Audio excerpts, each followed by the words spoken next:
So hi, my name is Nina. I'm doing a photo blog on life's unconventional charms. I call it Idiosyncratic.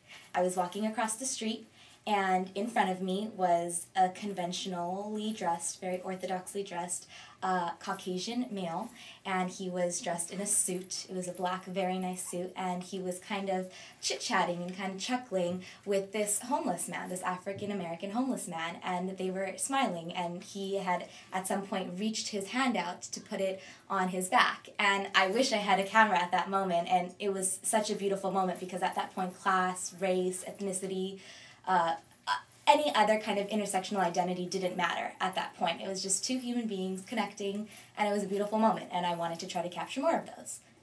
And what I did was I collected photos taken by friends and family, and I took photos of myself, and I went around the city. I took photos of my little niece and nephew, and what I tried to capture was society trying to bridge gaps.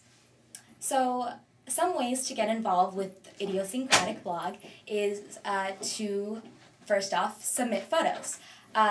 These photos can be widespread, they can be on a small scale, they don't have to be professionally taken, they don't need to be photoshopped. Other great ways are, even if not to take photos, if you don't have a camera, blog.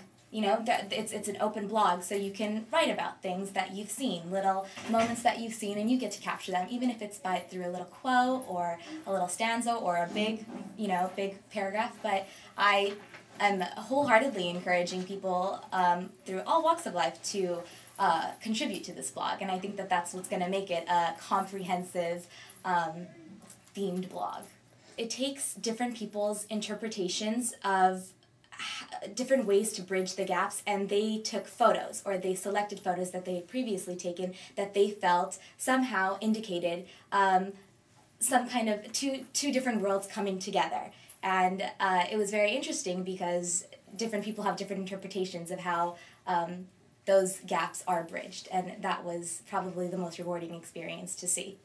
I love the idea that the world that appears to be so big, we're trying to bring it closer in. And I think that my blog right now is trying to indicate that's the running theme throughout the blog, is to bridge gaps. And I love the idea that people who I might not ever meet, or who have different cultures than me, or different values than me, will be able to see my blog and interpret the photos on their own. They can hate it, they can love it, they can comment on it, and they can contribute to it. I have contact information on the blog, and they can, add to their own interpretations. And I think that this is a way to bring this very large world kind of closer in. And I love that idea. So I'm very excited for it to be posted on the World Visionaries website.